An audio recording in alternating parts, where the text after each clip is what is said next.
কড়া নাড়ার আওয়াজ পেয়ে আপনা থেকেই মুখ থেকে একটা বিরক্তিসূচক শব্দ বেরিয়ে পড়ল। বিকেল থেকে এই নিয়ে 4বার হলো। মানুষে কাজ করে কি করে? কার্তিকটাও সেই যে বাজারে গেছে, আর ফেরার নামটি নেই। লেখাটা বন্ধ করে নিজেকেই উঠে যেতে হলো। দরজা খুলে আমি তো অবাক। আরে, এ যে কান্তিবাবু! বললাম, কি আশ্চর্য! আসুন, আসুন। চিনতে পেরেছ? প্রায় চেনা যায় না বললেই চলে। ভদ্রলোককে ভিতরে ঘরে এনে বসালাম। সত্যি 10 বছরে অবিশ্বাস্য পরিবর্তন হয়েছে কান্তিবাবুর চেহারায়। একেই 1950-তে আসামের জঙ্গলে ম্যাগনিফাইং গ্লাস হাতে লাফিয়ে লাফিয়ে বেড়াতে দেখেছি। 50-এর কাছাকাছি বয়স তখনই, কিন্তু একটি চুলও পাকেনি। আর ওই বয়সে উৎসাহ ও এনার্জির যা নমুনা দেখেছিলাম, তা সচরাচর আমাদের তরুণদের মধ্যেও দেখা যায় না। তোমার অর্কিডের শখ এখনো আছে দেখছি। আমার ঘরের জানালায় একটা টবের মধ্যে কান্তিবাবুরই দেয়া একটা অর্কিড ছিল। শখ এখনো আছে বললে অবশ্যই ভুল বলা হবে। কান্তিবাবুই গাছপালা সম্পর্কে একটা কৌতূহল আমার মধ্যে জাগিয়ে তুলেছিলেন। তারপর উনি দেশ ছাড়া হবার পর থেকে ক্রমে সে শখটা আপনা থেকেই উবে গেছে, যেমন অন্য শখগুলোও গেছে। এখন লেখা নিয়েই থাকি। ইদানিং দিনকাল বদলেছে, বই লিখেও আজকাল রোজগার হয়। 3টি বইয়ের বিক্রির টাকাতেই তো প্রায় সংসার চলে যাচ্ছে আমার।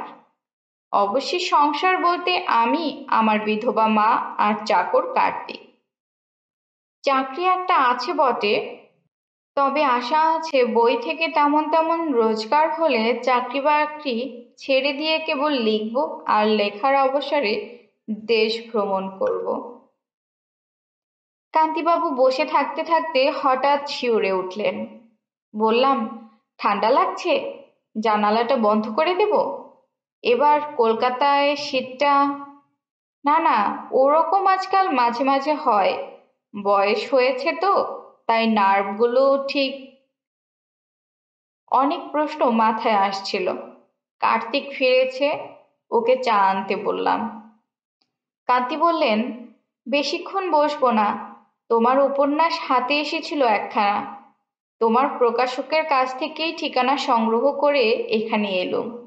এসেছি একটা বিশেষ দরকারে। বলুন না। তবে তার আগে, মানে, কবে দেশে ফিরলেন? কোথায় ছিলেন, কোথায় আছেন? এসবগুলো জানতে খুব ইচ্ছে করছে। ফিরেছি 2 বছর। ছিলুম আমেরিকায়, আছি বারাসাতে। বারাসাত? একটি বাড়ি কিনেছি। বাগান আছে? আছে। আর গ্রিন হাউস? কান্তিবাবুর আগের বাড়ির বাগানে একটি চমৎকার গ্রিন হাউস বা কাচের ঘর ছিল, যাতে তিনি তার দুষ্প্রাপ্য গাছগুলিকে তোয়াজে রাখতেন। কত রকম অদ্ভুত গাছ যে দেখেছি সেখানে, তার ঠিক নেই। এই অর্কিডই তো প্রায় 60-65 রকমের। তার ফুলের বৈচিত্র্য উপভোগ করেই একটা পুরো দিন অনায়াসে কাটিয়ে দেওয়া যেত। কান্তিবাবু একটু ভেবে বললেন, হ্যাঁ, একটা গ্রিন হাউসও আছে। আপনার গাছপালার শখ তাহলে এই 10 বছরে কিছু কমেনি? না। কান্তিবাবু আমার ঘরের উত্তরের দেয়ালের দিকে চেয়ে রয়েছেন দেখে আমারও চোখ সেদিকে গেল। মাথা সমেত একটি রয়্যাল বেঙ্গলের শাল সেখানে ঝোলানো রয়েছে। বললাম, চিনতে পারছেন? এটা সেই বাঘটাই তো? হ্যাঁ, ওই দেখুন, কানের পাশটায় বুলেটের ফুটোটাও রয়েছে। আশ্চর্য টিপ ছিল তোমার। এখনো চালাতে পারো ওরকম অব্যর্থ গুলি? জানি না, অনেকদিন পরীক্ষা করিনি। শিকার ছেড়েছি প্রায় 5-7 বছর। কেন? অনেক তো মারলাম, বয়স হয়েছে, তাই আর প্রাণী হত্যা। মাছ মাংস ছেড়েছ নাকি? নিরামিষ খাচ্ছ? না। তবে এ তো শুধু প্রাণী হত্যা। বাঘ মারলে কি কুমির মারলে কি মোষ মারলে ছাল ছাড়িয়ে মাথায় স্টাফ করে কি শিং মাউন্ট করে দেয়ালে টাঙিয়ে রাখলে ঘরের শোভা বাড়লো, এসে কেউ আঁতকে উঠলো, কেউ বাহবা দিল। তোমারও জোয়ান বয়সের অ্যাডভেঞ্চারের কথা মনে পড়ে গেল।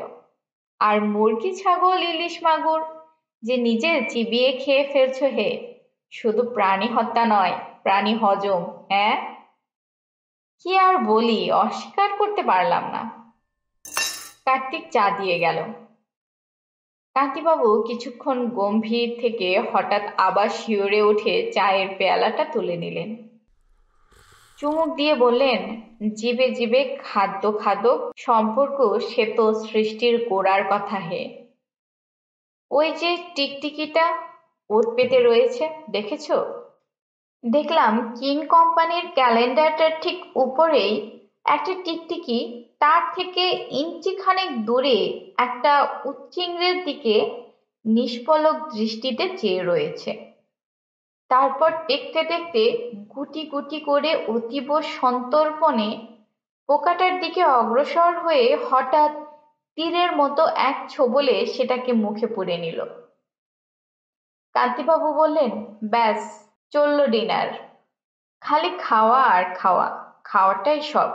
বাঘে মানুষ খাচ্ছে, মানুষ ছাগল খাচ্ছে, আর ছাগল কিনা খাচ্ছে। ভাবতে গেলে কি বন্য, কি আদিম, কি হিংস্র মনে হয় বলো তো। অথচ এই হলো নিয়ম, এছাড়া গতি নেই। এ না হলে সৃষ্টি অচল হয়ে যাবে। নিরামিষ খাওয়াটা বোধ হয় এর চেয়ে অনেক ইয়ে। কে বললে তোমায় শাকসবজি তরকারি এসবের কি প্রাণ নেই? তা তো আছেই। জগদীশ বোস আর আপনার দৌলতে সে কথা সবসময় মনে থাকে। তবে মানে ঠিক সেরকম প্রাণ নয় তো। গাছপালা আর জীবজন্তু কি এক? তোমার মতে কি দুয়ে অনেক প্রভেদ? প্রভেদ নয়? যেমন ধরুন, গাছ হেঁটে বেড়াতে পারে না, শব্দ করতে পারে না, মনের ভাব প্রকাশ করতে পারে না, এমনকি মন বলে যে কিছু আছে তাই তো বোধহয় বোঝবার কোনো উপায় নেই। তাই নয় কি? কান্তিবাবু কি জানিয়ে বলতে গিয়েও বললেন না। চাটা শেষ করে কিছুক্ষণ মাথা নিচু করে বসে থেকে অবশেষে আমার দিকে চোখ তুলে চাইলেন। তার চোখে করুণ সংশয়কুল দৃষ্টি দেখে আমার মনটা হঠাৎ কেমন যেন একটা অজানা আশঙ্কায় ভরে উঠল। সত্যি, ভদ্রলোকের চেহারায় কি আশ্চর্য পরিবর্তন ঘটেছে। কান্তিবাবু ধীর কণ্ঠে বললেন, পরিমল, আমার বাড়ি এখান থেকে 21 মাইল। 58 বছর বয়সে নিজে কলেজ স্ট্রিট পাড়ায় ঘোরাঘুরি করে তোমার ঠিকানা সংগ্রহ করে যখন এখানে এসেছি, তখন নিশ্চয়ই তার একটা গূঢ় কারণ আছে। এটা বুঝতে পারছো তো? নাকি ওইসব আজে বাজে রং চড়ানো গল্পগুলো লিখে সে বুদ্ধিটাও হারিয়েছ? ভাবছো লোকটা একটা টাইপ বটে, একটা গল্পে লাগাতে পারলে বেশ হয়। লজ্জায় আমার মাথা হেঁট হয়ে গেল। কান্তিবাবু ভুল বলেননি। তাকে একটা গল্পের চরিত্র হিসাবে ব্যবহার করার পরিকল্পনা মনের আনাচে কানাচে সত্যিই ঘোরাফেরা করছিল। ভদ্রলোক বললেন, জীবনের সঙ্গে যোগ বিচ্ছিন্ন হলে যাই লেখো না কেন, সব ফাঁকা আর ফাঁকি হয়ে যাবে। আর এটাও মনে রেখো যে তুমি কল্পনায় যতই রং চড়াও না কেন, বাস্তবের চেয়ে কখনোই তা বেশি বিস্ময়কর হতে পারবে না। যাকগে, আমি এসেছি সত্যি বলতে কি তোমার সাহায্য ভিক্ষে করতে। কান্তিবাবু আবার বাঘটার দিকে চাইলেন। কি সাহায্যের কথা বলছেন ভদ্রলোক? তোমার বন্দুকটা আছে না বিদেয় করে দিয়েছ? আমি একটু চমকে গিয়ে ভদ্রলোকের দিকে চাইলাম। বন্দুকের কথা জিজ্ঞেস করছেন কেন? বললাম, আছে, তবে মরচে ধরেছে বোধহয়। কিন্তু কেন? কাল ওটা নিয়ে আমার বাড়িতে একবার আসতে পারবে? আমি আবার ভদ্রলোকের দিকে চাইলাম। না, রসিকতার কোনো ইঙ্গিত নেই তার দৃষ্টিতে। অবশ্যই কেবল বন্দুক না, টোটাও লাগবে। কান্তিবাবুর এ অনুরোধে কি বলবো চট করে ভেবে পেলাম না। একবার মনে হলো কথা শুনে হয়তো বুঝতে পারছি না, কিন্তু আসলে হয়তো ভদ্রলোকের মাথা খারাপ হয়ে গেছে। খামখেয়ালি সে বিষয়ে তো কোনো সন্দেহ নেই। নইলে আর জীবন বিপন্ন করে উদ্ভট গাছপালার উদ্দেশ্যে কেউ বনবাদারে ধাওয়া করে? বললাম, বন্দুক নিয়ে যেতে আমার কোনো আপত্তি নেই, তবে কারণটা জানার জন্য বিশেষ কৌতূহল হচ্ছে। আপনাদের ও অঞ্চলে জন্তু জানোয়ার কি চোর ডাকাতের উপদ্রব হচ্ছে নাকি? কান্তিবাবু বললেন, সেসব তুমি এলে পরে বলবো। বন্দুকের প্রয়োজন শেষ পর্যন্ত নাও হতে পারে, আর যদি বা হয়ও, এটুকু বলে রাখছি যে তোমার কোনো দণ্ডনীয় অপরাধের দায়ে পড়তে হবে না। কান্তিবাবু উঠে পড়লেন, তারপর আমার কাছে এগিয়ে এসে আমার কাঁধে হাত রেখে বললেন, তোমার কাছেই এসেছি, কারণ শেষ যা দেখেছি তোমায়, তাতে মনে হয়েছিল যে আমার মতো তোমারও নতুন ধরনের অভিজ্ঞতার প্রতি একটা বিশেষ আকর্ষণ আছে। তাছাড়া আমার লোক সমাজে যাতায়াত আগেও কম ছিল, এখন প্রায় নেই বললেই চলে, এবং চেনা পরিচিতের মধ্যে মুষ্টিমেয় যে কজন আছে, তোমার বিশেষ গুণগুলি তাদের কারো মধ্যেই নেই। অতীতে অ্যাডভেঞ্চারের গন্ধে যে বিশেষ উত্তেজনাটা সেরায় সেরায় অনুভব করতাম, আজ এই মুহূর্তে আবার যেন তার কিছুটা অনুভব করলাম। বললাম, কোথায় কখন কিভাবে যাব যদি বলে দেন। সে বলে দিচ্ছি। যশোর রোড দিয়ে সোজা গিয়ে বারাসাত স্টেশনে পৌঁছে ওখানকার যে কোনো লোককে মধু মুরলীর দিঘির কথা জিজ্ঞেস করবে। সেটা স্টেশন থেকে মাইল 4। সেই দিঘির পাশে একটা পুরনো ভাঙা নীলকুঠি আছে, তার পাশেই আমার বাড়ি। তোমার গাড়ি আছে তো? না, তবে আমার এক বন্ধুর আছে। কে বন্ধু? অভিজিৎ, কলেজের সহপাঠী ছিল। কেমন লোক সে? আমি চিনি? চেনেন না বোধহয়, তবে লোক ভালো। মানে, আপনি যদি বিশ্বস্ততার কথা বলেন তবে হি ইজ অল রাইট। বেশ তো, তাকে নিয়েই যেও। তবে যেও নিশ্চয়ই, ব্যাপারটা জরুরি, সেটা বলা বাহুল্য। বিকেলের মধ্যেই পৌঁছে যেতে চেষ্টা করো। আমার বাড়িতে টেলিফোন নেই। রাস্তার মোড়ে রিপাবলিক কেমিস্ট থেকে অভিজিতের বাড়িতে ফোন করলাম। বললাম, চলে আয় এক্ষুনি, জরুরি কথা আছে। তোর নতুন গল্প পড়ে শোনাবি তো? আবার ঘুমিয়ে পড়বো কিন্তু। আরে না না, অন্য ব্যাপার। কি ব্যাপার? অত আস্তে কথা বলছিস কেন? একটা ভালো ম্যাস্টিফের বাচ্চার সন্ধান আছে। লোক বসে আছে আমার বাড়িতে।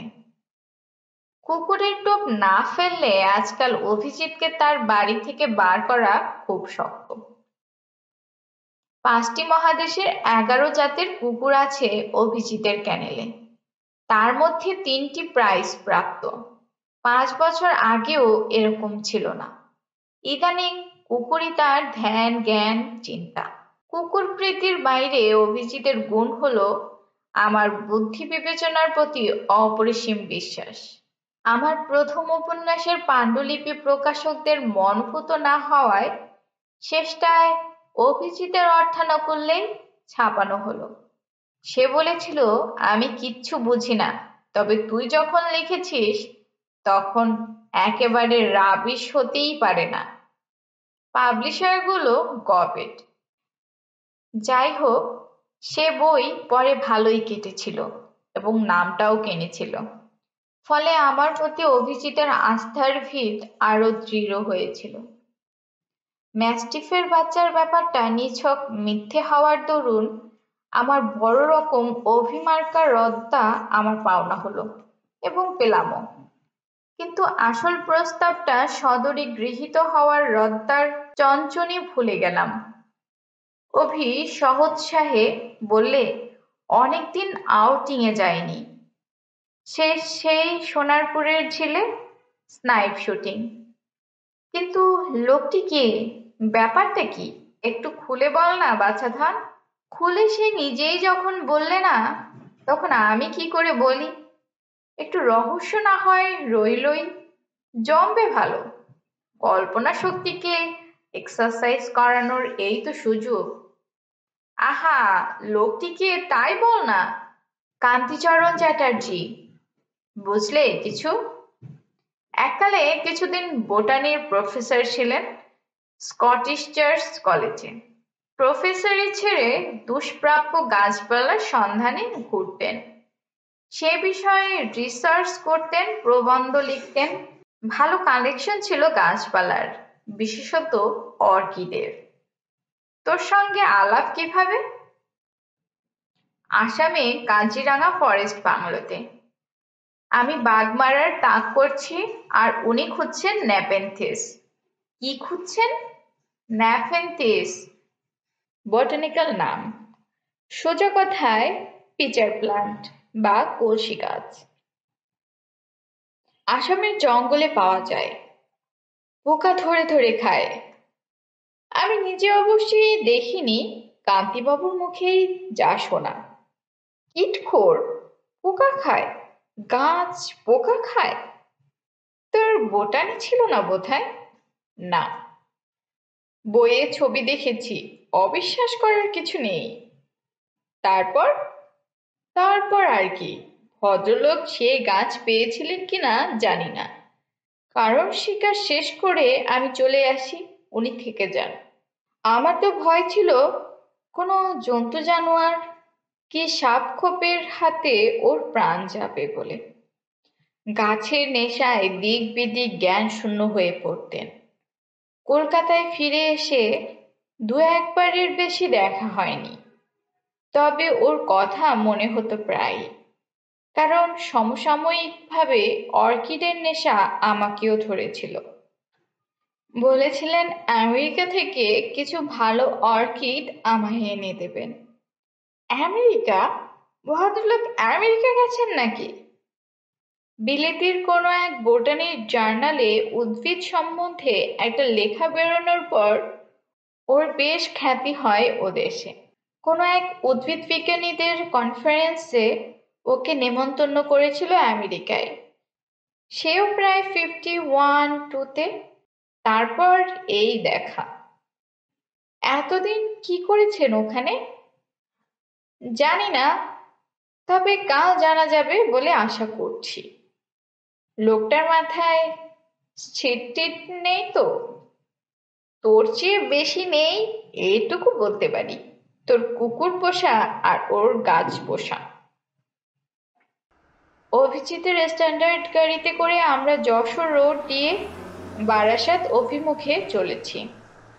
আমরা বলতে আমি আর অভিজিৎ ছাড়া আরও একটি প্রাণী সঙ্গে রয়েছে, সে হলো অভিজিতের কুকুর বাদশা। আমারই ভুল, অভিজিৎকে না বলে দিলে সে যে সঙ্গে করে তার 11টি কুকুরের একটিকে নিয়ে আসবেই, এটা আমার বোঝা উচিত ছিল।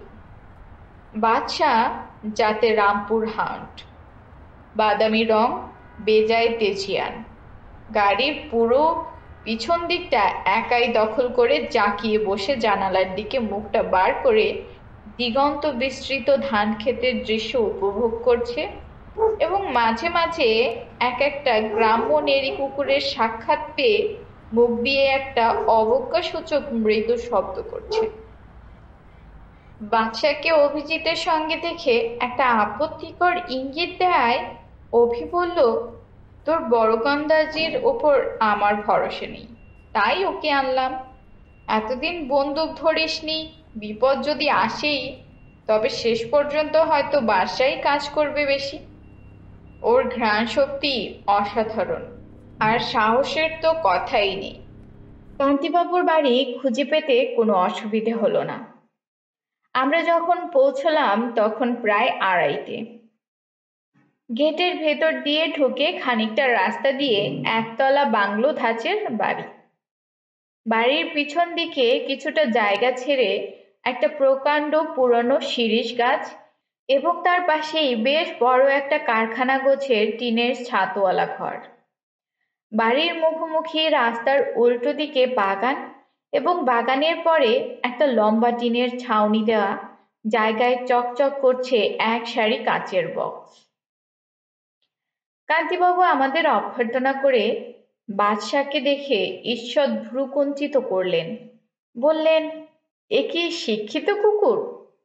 অভি বলল, আমার খুব বাধ্য, তবে কাছাকাছি অন্য শিক্ষিত কুকুর থাকলে কি করবে বলা যায় না। আপনার এখানে কোনো কুকুর টুকুর? না, কুকুর নেই, তবে ওটাকে আপাতত বসবার ঘরের ওই জানালার গড়ারটায় বেঁধে রাখুন। অভিজিৎ আমার দিকে আর চোখে চেয়ে চোখ টিপে বাধ্য ছেলের মতো কুকুরটাকে জানালার সঙ্গে বেঁধে দিল।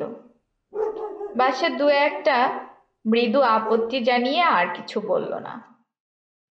আমার সামনের বারান্দায় বেতের চেয়ারে বসার পর কান্তিবাবু বললেন, আমার চাকর প্রয়াগের ডান হাত জখম, তাই আমি নিজেই সকাল সকাল তোমাদের জন্য ফ্ল্যাক্সে চা করে রেখেছি। যখন দরকার হয় বলো। এই শান্ত নিরিবিলি জায়গায় কি বিপদ লুকিয়ে থাকতে পারে সেটা আমার মাথায় আসছিল না। দু একটা পাখির ডাক ছাড়া আর তো কোনো শব্দই নেই। বন্দুকটা হাতে নিয়ে কেমন বোকা বোকা লাগছিল নিজেকে, তাই সেটা দেয়ালে ঠেস দিয়ে রেখে দিলাম। অভি ছটফটে মানুষ, নেহাতি শহরে। গ্রামাঞ্চলের প্রাকৃতিক শোভা, ওষুধ পাতার হাওয়ার ঝিরঝির শব্দ, নাম না জানা পাখির ডাক, এসব তার মোটেই ধাতে সয় না। সে কিছুক্ষণ এদিক ওদিক চেয়ে উসখুস করে বলে উঠল, পরিমলের কাছে শুনছিলাম আপনি নাকি আসামের জঙ্গলে এক বিদঘুটে গাছ সংগ্রহ করতে গিয়ে প্রায় বাঘের খপ্পরে পড়েছিলেন। অভির অভ্যাসই হলো রং চটিয়ে নাটকীয়ভাবে কথা বলা। ভয় হলো কান্তিবাবু বুঝি ফস করে রেগে ওঠেন। কিন্তু ভদ্রলোক কেবল হেসে বললেন, বিপদ বলতেই আপনাদের বাঘের কথা মনে হয় না? তবে না, বাঘের কবলে পড়িনি, জোকের হাতে কিছুটা নাকাল হতে হয়েছিল বটে, তাও তেমন কিছু নয়। সে গাছ পেয়েছিলেন? এ প্রশ্নটা আমার মাথায় ঘুরছিল। কান্তিবাবু বললেন, কোন গাছ? সেই যে হাড়ি কলসি না কি গাছ জানি। ও, ন্যাথেনথিস। হ্যাঁ, পেয়েছিলাম, এখনো আছে, দেখাচ্ছি আপনাদের। এখন আর অন্য কোনো গাছে তেমন ইন্টারেস্ট নেই, কেবল কার্নিভোরাস প্ল্যান্ট। অর্কিডগুলো অধিকাংশই বিদেয় করে দিয়েছি। কান্তিবাবু উঠে ঘরের ভিতরে চলে গেলেন। আমি আর অভি মুখ চাওয়াচাই করলাম। কার্নিভোরাস প্ল্যান্টস অর্থাৎ মাংসাশী গাছ। 15 বছর আগে পড়া বোটানির বইয়ের একটা পাতা ও কয়েকটি ছবি আবছাভাবে মনে পড়ে গেল। কান্তিবাবু বেরোলেন হাতে একটি বোতল নিয়ে। বোতলটা আমাদের সামনে ধরতে দেখলাম তাতে উচ্চিঙ্গা জাতীয় নানান সাইজের সব পোকা ঘোরাফেরা করছে। বোতলের ঢাকনায় গোলমরিচ দানের ঢাকনার মতো ছোট ছোট ফুটো। কান্তিবাবু হেসে বললেন, ফিডিং টাইম, এসো আমার সঙ্গে। আমরা কান্তিবাবুর পিছন পিছন টিনের ছাউনি দেয়া লম্বা ঘরটার দিকে গেলাম। গিয়ে দেখি সার বাঁধা কাচের বাক্সগুলোর মধ্যে এক একটায় এক এক রকম গাছ। তার কোনোটাই এর আগে চোখে দেখিনি। কান্তিবাবু বললেন, এর কোনোটাই বাংলাদেশে পাবে না, অবশ্যই ওই ন্যাপেনথিস ছাড়া। একটা আছে নেপাল থেকে আনানো, একটা আফ্রিকার, অন্য সবকটাই প্রায় মধ্য আমেরিকার। অভিজিৎ বলল, এসব গাছ এখানে বেঁচে রয়েছে কি করে? এখানকার মাটিতে কি? মাটির সঙ্গে কোনো সম্পর্ক নেই এদের, তবে এরা মাটি থেকে প্রাণ সঞ্চয় করে না। মানুষ যেমন ঠিকমতো খাদ্য পেলে নিজের দেশের বাইরে অনেক জায়গাতেই স্বচ্ছন্দে বেঁচে থাকতে পারে, এরাও তেমনি ঠিকমতো খেতে পেলেই বেঁচে থাকে, সে যেখানেই হোক। কান্তিবাবু একটা কাচের বাক্সের সামনে গিয়ে দাঁড়ালেন। ভেতরে এক আশ্চর্য গাছ, ইঞ্চি 2 লম্বা, সবুজ পাতাগুলোর দুপাশে সাদা সাদা দাঁতের মতো খাঁজ কাটা। বাক্সটার সামনের দিকে কাচের গায়ে একটা সিটকিনি দেওয়া বোতলের মুখের সাইজের গোল দরজা। কান্তিবাবু দরজাটা খুললেন, তারপর বোতলের ঢাকনিটা খুলে ক্ষিপ্র হস্তে বোতলের মুখটা দরজার ভিতরে গলিয়ে দিলেন। উচ্চিংড়েটা এদিক ওদিক লাফিয়ে গাছটার পাতার ওপর বসলো এবং বসতেই তৎক্ষণাৎ পাতাটা মাঝখান থেকে ভাঁজ হয়ে গিয়ে পোকাটাকে জাপটে ধরল। অবাক হয়ে দেখলাম যে দুদিকের দাঁত পরস্পরের খাঁজে খাঁজে বসে যাওয়ায় এমন একটি খাঁচার সৃষ্টি হয়েছে যার থেকে উচ্চিংড়ে বাবাজির আর বেরোবার কোনো রাস্তাই নেই। প্রকৃতির এমন তাজ্জব, এমন বীভৎস ফাঁদ আমি আর কখনো দেখিনি। অভি ধরা গলায় জিজ্ঞেস করলো, পোকাটা যে ওই পাতাটাতেই বসবে তার কোনো গ্যারান্টি আছে কি? কান্তিবাবু বললেন, আছে বই কি। গাছগুলো থেকে এমন একটা গন্ধ বেরোয় যেটা পোকা অ্যাট্রাক্ট করে। এটা হলো ভেনাস ফ্লাই ট্র্যাপ, মধ্য আমেরিকা থেকে আনা। বটানির বইতে এর কথা পাবে। আমি অবাক বিস্ময়ে উচ্চিংড়ের দশা দেখছিলাম। প্রথমে কিছুক্ষণ ছটফট করছিল, এখন দেখলাম একেবারে নির্জীব। আর দেখলাম যে পাতার চাপ ক্রমশ বাড়ছে। টিকটিকির চেয়ে এ গাছ কম হিংস্র কিসে? অভি কাষ্ঠ হাসি হেসে বলল, এমন গাছ একটা বাড়িতে থাকলে তো পোকামাকড়ের উৎপাত থেকে অনেকটা রেহাই পাওয়া যেত। আরশোলার জন্য আর ডিডিটি পাউডার ছড়াতে হতো না। কান্তিবাবু বললেন, এ গাছ আরশোলা হজম করতে পারবে না, তাছাড়া এর পাতার আয়তনও ছোট। আরশোলার জন্য অন্য গাছ। এই যে এদিকে। পাশের বাক্সের সামনে গিয়ে দেখি লিলির মতো বড় বড় লম্বা পাতাওয়ালা একটা গাছ। প্রত্যেকটা পাতার ডগা থেকে একটি করে ঢাকনা সমেত থলির মতো জিনিস ঝুলছে। এটার ছবি মনে ছিল, তাই আর চিনিয়ে দিতে হলো না। কান্তিবাবু বললেন, এই হলো ন্যাপেনথিস বা পিচার প্ল্যান্ট। এর খাই অনেক বেশি। প্রথম যখন গাছটি পাই তখন ওই থলির মধ্যে একটা ছোট্ট পাখিকে ছিবড়ে অবস্থায় পেয়েছিলাম। বাপরে বাপ! অভির তাচ্ছিল্যের ভাব ক্রমশই অন্তর্হিত হচ্ছিল। এখন ওটা কি খায়? আরশোলা, প্রজাপতি, শুঁয়োপোকা, এসব আর কি। মাঝে আমার কলে একটা ইঁদুর ধরা পড়েছিল, সেটাও খাইয়ে দিয়েছিলাম, আপত্তি করেনি। তবে গুরুপাকের ফলে এসব গাছ অনেক সময় মরে যায়। অত্যন্ত লোভী তো, কোন অবধি ভোজন সইবে সেটা নিজেরাই আন্দাজ করতে পারে না। ক্রমবর্ধমান বিস্ময়ে এ বাক্স থেকে ও বাক্স ঘুরে গাছগুলো দেখতে লাগলাম।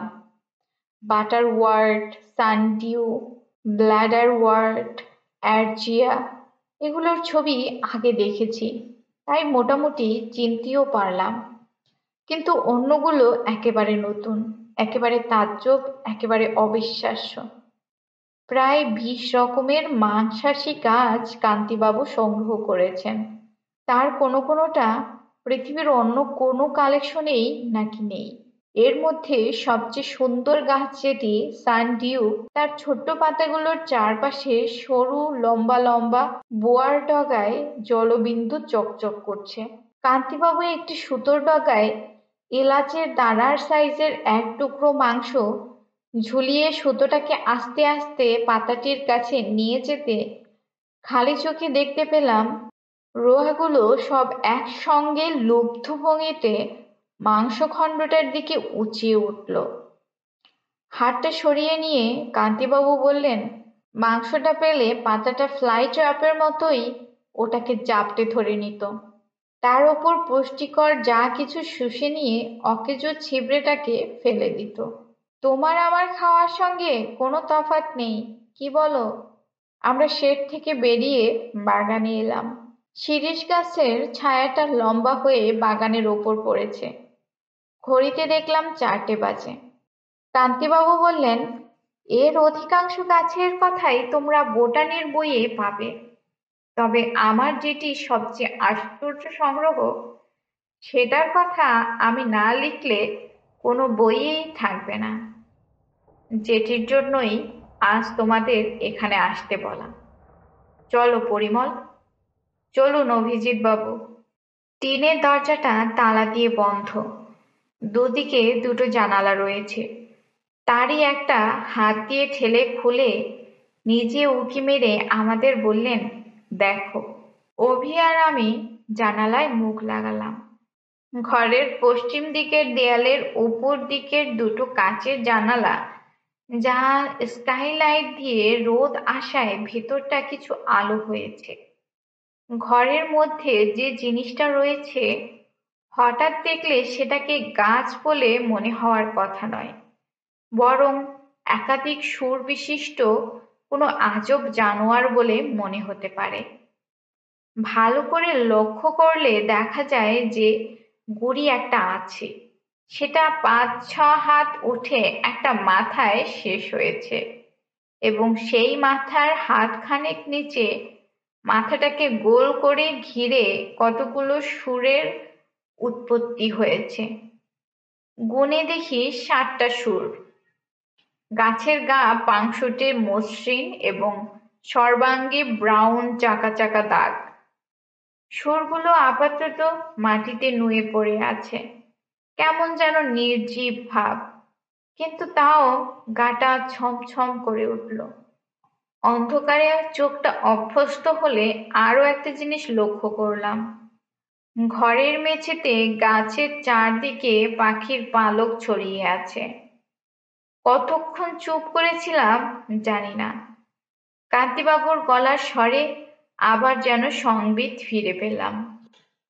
গাছটা এখন ঘুমোচ্ছে, উঠবার সময় হলো বলে। অভি অবিশ্বাসের সুরে বলল, ওটা কি সত্যি গাছ? কান্তিবাবু বললেন, মাটি থেকে গজাচ্ছে যখন, তখন গাছ ছাড়া আর কি বলবেন বলুন? হাবভাব অবশ্যই গাছের মতো নয়, অভিধানে এর উপযুক্ত কোনো নাম নেই। আপনি কি বলেন? সেপ্টুপাস, অথবা বাংলায় সপ্তপাশ, পাশ অর্থাৎ বন্ধন, যেমন নাগপাশ। আমরা বাড়ির দিকে হাঁটতে আরম্ভ করলাম। বললাম, এ গাছ পেলেন কোথায়? মধ্য আমেরিকার নিকারাগুয়া হ্রদের কাছেই গভীর জঙ্গল আছে, তার ভিতরে। অনেক খুঁজতে হয়েছে বলুন? ওই অঞ্চলে যে আছে সেটা জানা ছিল। তোমরা বোধহয় প্রফেসর ডানস্টন এর কথা শোনোনি। উদ্ভিদ বিজ্ঞানী ও পর্যটক ছিলেন। মধ্য আমেরিকায় গাছপালার সন্ধান করতে গিয়ে প্রাণ হারান। ঠিক কিভাবে তার মৃত্যু হয় কেউ জানতে পারেনি। মৃতদেহ সম্পূর্ণ নিখোঁজ হয়ে যায়। তার তৎকালীন ডায়েরির শেষের দিকে এই গাছটার উল্লেখ পাওয়া যায়। আমি তাই প্রথম সুযোগেই নিকারাগুয়ার দিকে চলে যাই। গুয়াটেমালা থেকেই স্থানীয় লোকের কাছে এ গাছের বর্ণনা শুনতে থাকি। তারা বলে শয়তান গাছ। শেষটায় অবশ্যই এমন গাছ একাধিক চোখে পড়ে। বাদর, আর্মাডিলো, অনেক কিছু খেতে দেখেছি এ গাছকে। অনেক খোঁজার পর একটা অল্প বয়স্ক ছোটখাটো চারা গাছ পেয়ে সেটাকে তুলে আনি। 2 বছরে গাছের কি সাইজ হয়েছে দেখতেই পাচ্ছ। এখন কি খায় গাছটা? যা দিই তাই খায়। কলে ইঁদুর ধরে খেতে দিয়েছি। তারপর প্রয়াগকে বলে দিয়েছিলাম বেড়াল কুকুর চাপা পড়লে ধরে আনতে, তাও দিয়েছি। তারপর তুমি আমি যা খাই তাও দিয়েছি, অর্থাৎ মুরগি ছাগল। ইদানিং খিদেটা খুব বেড়েছে, খাবার জগিয়ে উঠতে পারছি না। বিকেলের দিকে ঘুম ভাঙার পর ভয়ানক ছটফট করে। কাল তো একটা কাণ্ডই হয়ে গেল। প্রয়াগ গিয়েছিল একটা মুরগি দিতে। হাতিকে যেভাবে খাওয়ায় সেভাবেই খাওয়াতে হয়। প্রথমে গাছটার মাথায় একটা ঢাকনা খুলে যায়, তারপর সুর দিয়ে খাবারটা হাত থেকে নিয়ে মাথার গর্তের মধ্যে পুড়ে দেয়। একটা যে কোনো খাবার পেটে পড়লে কিছুক্ষণের জন্য নিশ্চিন্ত থাকা যায়, তারপর আবার সুরগুলো দোলাতে আরম্ভ করলে বোঝা যায় যে আরো খেতে চাইছে। এতদিন দুটো মুরগি এবং একটি কচি পাঁঠায় একদিনের খাওয়া হয়ে যেত। কাল থেকে তার ব্যতিক্রম হচ্ছে। কাল দ্বিতীয় মুরগি দিয়ে প্রয়াগ দরজা বন্ধ করে চলে এসেছিল। অস্থির অবস্থায় সুরগুলো আশ্রালে একটা শব্দ হয়। দ্বিতীয় মুরগির পরেও হঠাৎ সেই আওয়াজটা পেয়ে প্রয়াগ গিয়েছিল অনুসন্ধান করতে। আমি তখন ঘরে বসে ডায়েরি লিখছি। হঠাৎ একটা চিৎকার শুনে দৌড়ে গিয়ে দেখি সেপ্টোপাসের একটি সুর প্রয়াগের ডান হাতটা আঁকড়ে ধরেছে। প্রয়াগ প্রাণপণে সেটাকে টেনে ছাড়াবার চেষ্টা করছে, কিন্তু সেই সঙ্গে সেপ্টোপাস এর আর একটি সুর লক লক করে প্রয়াগের দিকে এগোচ্ছে। আমি দৌড়ে গিয়ে আমার লাঠি দিয়ে সুরটায় এক প্রচন্ড আঘাত করে দু হাত দিয়ে প্রয়াগকে টেনে কোনো মতে তাকে উদ্ধার করি। তবে চিন্তার কারণ হচ্ছে এই যে প্রয়াগের হাতের খানিকটা মাংস সেপ্টোপাস খাবলে নিয়েছিল এবং সেটাই সে পেটের মধ্যে পড়েছে। এ আমার নিজের চোখে দেখা। আমরা হাঁটতে হাঁটতে বারান্দায় পৌঁছে গিয়েছিলাম। কান্তিবাবু একটা চেয়ারে বসে পড়লেন, তারপর পকেট থেকে রুমাল বার করে কপালের ঘাম মুছতে মুছতে বললেন, সেপ্টোপাসের যে মানুষের প্রতি লোভ বা আক্রোশ থাকতে পারে তার কোনো ইঙ্গিত এতদিন পাইনি। কাল যখন পেলাম তারপরে এটাকে মেরে ফেলা ছাড়া আর কোনো উপায় দেখছি না। কাল একবার খাবারে বিষ মিশিয়ে মেরে ফেলার চেষ্টা করেছিলাম, কিন্তু কি আশ্চর্য বুদ্ধি গাছটার! সে খাবারও সরে নিয়েই ফেলে দিল। একমাত্র উপায় হলো গুলি করে মারা। পরিমল, তোমায় কেন ডেকেছি সেটা বুঝতে পারছো তো? আমি একটু চুপ করে থেকে বললাম, গুলি করলে ও মরবে কিনা সেটা আপনি জানেন? কান্তিবাবু বললেন, মরবে কিনা জানি না, তবে আমার বিশ্বাস ব্রেন বলে ওর একটা জিনিস আছে। ওর চিন্তা শক্তি যে আছে তার তো প্রমাণই পেয়েছি, কারণ আমি তো কতবার ওর কত কাছে গেছি। ও তো আমাকে কোনোদিন আক্রমণ করেনি। আমাকে চেনে যেমন কুকুর তার মনিবকে চেনে।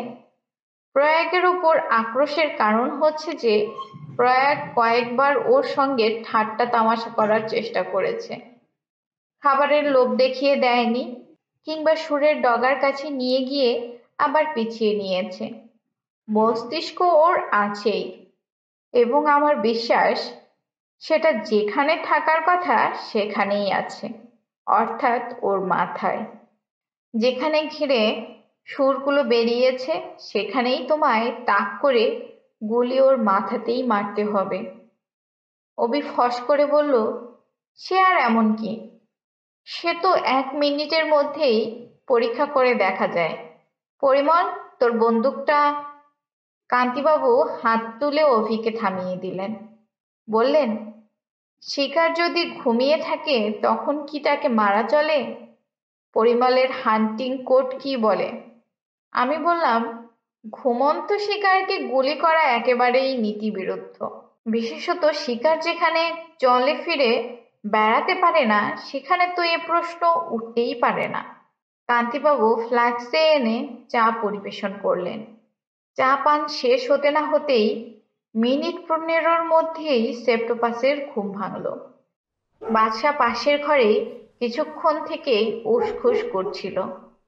হঠাৎ একটা খচমচ আর গোঙানির শব্দ পেয়ে অভি আর আমি উঠে গিয়ে দেখি বাদশা দাঁত দিয়ে প্রাণপণে তার বকসটাকে ছেড়বার চেষ্টা করছে।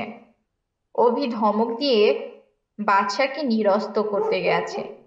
এমন সময় কারখানার ঘর থেকে একটা ছপাত শব্দ আর তার সঙ্গে একটা উগ্র গন্ধ পেলাম।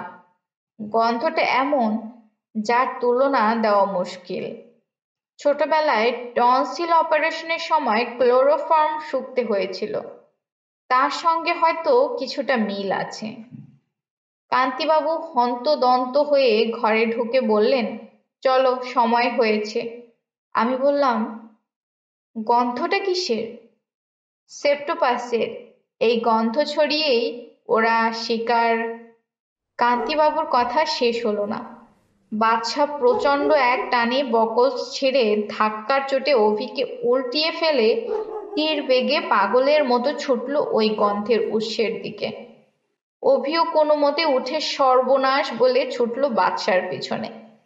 আমি গুলি ভরা বন্দুক নিয়ে কারখানা ঘরের দিকে ছুটে গিয়ে দেখি বাদশা এক বিরাট লাফে একমাত্র খোলা জানালার উপর উঠল এবং অভির বাধা দেবার শেষ চেষ্টা ব্যর্থ করে ঘরের ভেতরে ঝাঁপিয়ে পড়ল। কান্তিবাবু চাবি দিয়ে দরজা খোলার সঙ্গে সঙ্গেই শুনতে পেলাম রামপুর হাউন্ডের মর্মান্তিক আর্তনাদ। ঢুকে দেখি এক সুরে শানাচ্ছে না। একের পর দ্বিতীয় এবং তৃতীয় সুর দিয়ে সেপ্টোপাস বাদশাকে মরণ পাশে আবদ্ধ করেছে। কান্তিবাবু চিৎ ফাটিয়ে বলে উঠলেন, তোমরা আর এগিয়েও না, পরিমল, চালাও গুলি। বন্দুক উঁচিয়ে এমন সময় চিৎকার এলো, থামো। অভিজিতের কাছে তার কুকুরের মূল্য কতখানি তাই এবার বুঝতে পারলাম। সে কান্তিবাবুর বারণ সম্পূর্ণ অগ্রাহ্য করে ছুটে গিয়ে সেপ্টোপাসের তিনটে সুরের একটাকে আঁকড়ে ধরল। তখন এক অদ্ভুত দৃশ্য দেখে আমার রক্ত জল হয়ে গেল। তিনটে সুরই একসঙ্গে বাদশাকে ছেড়ে দিয়ে অভিকে আক্রমণ করল, আর অন্য চারটে সুর যেন মানুষের রক্তের লোভেই হঠাৎ সজাগ হয়ে লোলুপ জিহ্বার মতো লক লক করে উঠল।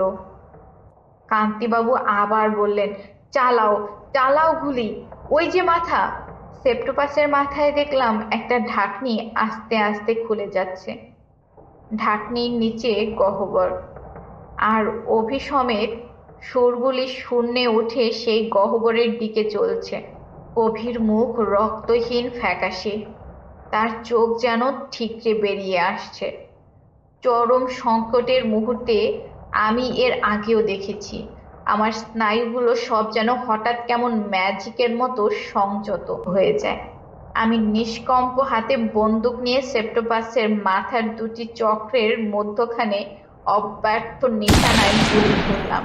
ছোড়ার পর মুহূর্তেই মনে আছে ফিনকি দিয়ে গাছের মাথা থেকে লাল রক্তের ফোয়ারা, আর মনে আছে সুরগুলো অভিকে মুক্তি দিয়ে মাটিতে নেতিয়ে পড়েছে, আর সেই সঙ্গে আগে সেই গন্ধটা হঠাৎ তীব্রভাবে বেড়ে আমার চেতনাকে আচ্ছন্ন অবশ করেছে।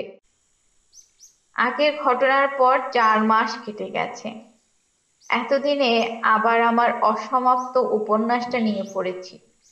বাদশাকে বাঁচানো সম্ভব হয়নি, তবে অভি ইতিমধ্যে একটি ম্যাস্টিফ ও একটি তিব্বতী কুকুরের বাচ্চা সংগ্রহ করেছে এবং আরেকটি রামপুর হাউন্ডের সন্ধান করছে। অভির পাঁজরের দুখানা হাড় ভেঙেছিল, 2 মাস প্লাস্টারে থাকার পর জোড়া লেগেছে। কান্তিবাবু কাল এসেছিলেন, বললেন কীটখোর গাছপালা সব বিদেয় করে দেবার কথা ভাবছেন, বরং সাধারণ শাকসবজি নিয়ে একটু গবেষণা করলে ভালো হয়। ঝিঙে, উচ্ছে, পটল, এসব আর কি। যদি বলো তোমায় কিছু গাছ দিতে পারি। তুমি আমার এত উপকার করলে। এই ধরো একটা ন্যাপেনথিস, তোমার ঘরের পোকাগুলোকে অন্তত। আমি বাধা দিয়ে বললাম, না না, ওসব আপনি ফেলে দিতে চান তো ফেলে দিন, পোকা ধরার জন্য আমার গাছের দরকার নেই। কিং কোম্পানির ক্যালেন্ডারের পিছন দিক থেকে শব্দ এলো, ঠিক ঠিক ঠিক।